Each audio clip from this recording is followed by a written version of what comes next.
Bloque 3. Del Porfiriato a la Revolución Mexicana. Panorama del periodo. Ubicación temporal y espacial de los principales acontecimientos durante el Porfiriato y la Revolución Mexicana. Entre 1870 y 1920, nuestro país vivió cambios muy importantes. Con la llegada de Porfirio Díaz a la presidencia se inició la recuperación de la economía y la reconciliación entre los grupos que hasta entonces se disputaban el poder. Con nuevos préstamos se reestructuró la deuda externa y otros países invirtieron en México. Sin embargo, gran parte de la población continuó viviendo en la miseria, sometida a trabajos excesivos y con poca paga, lo cual produjo descontento. Para mantener el orden, Porfirio Díaz estableció un gobierno autoritario, reprimió duramente a quienes no estaban de acuerdo con él, limitó la libertad de expresión y se mantuvo en la presidencia por más de 30 años, negándose a efectuar elecciones libres. En este bloque estudiarás las características de ese gobierno y el estallido de la Revolución Mexicana, la cual condujo a la redacción de una nueva constitución que planteó soluciones a muchos de los problemas del país. Las diferencias políticas entre los liberales y la consolidación de la dictadura de Porfirio Díaz. Como recordarás, durante la primera mitad del siglo XIX hubo varios conflictos entre liberales y conservadores. Entre los liberales que derrotaron al ejército francés también surgieron diferencias.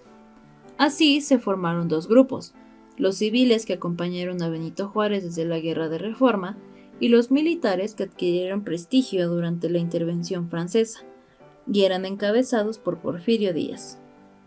Estos últimos eran más jóvenes y tuvieron una visión distinta sobre cómo aplicar las reformas liberales.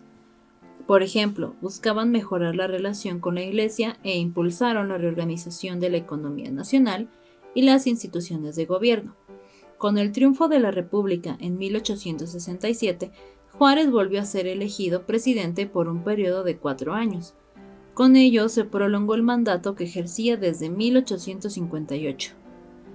En 1871, Juárez se postuló de nuevo para la presidencia. Sus contendientes fueron Sebastián Lerdo de Tejada y Porfirio Díaz. Juárez triunfó en las elecciones y como repudio a ese triunfo, Díaz proclamó el Plan de la Noria, en el que exigía la no reelección y hacía un llamado a desconocer el gobierno. Aunque Díaz tuvo seguidores, la revuelta no se extendió, pues meses más tarde murió Juárez. Ante este suceso, Sebastián Lerdo de Tejada, presidente de la Suprema Corte de Justicia, asumió la presidencia de la República de forma interina y convocó a nuevas elecciones, en las cuales resultó ganador.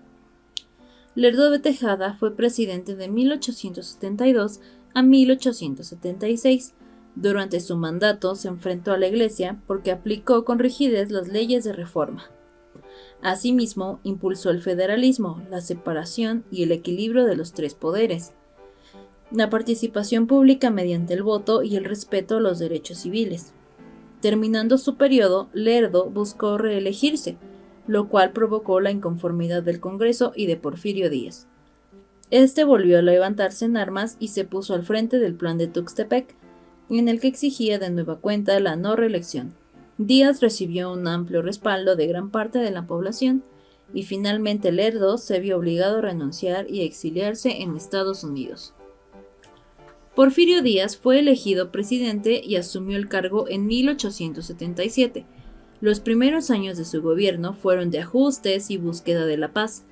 Consiguió aliarse con más grupos y fortalecer su poder mediante la conciliación. Por ejemplo, pactó con los caciques regionales y puso a sus hombres de confianza al mando del ejército.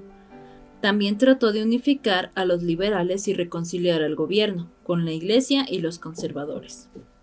El primer periodo presidencial de Díaz duró hasta 1880. El general Manuel González, quien le siguió en el cargo, era su amigo cercano. Durante su gobierno continuó la reorganización del país.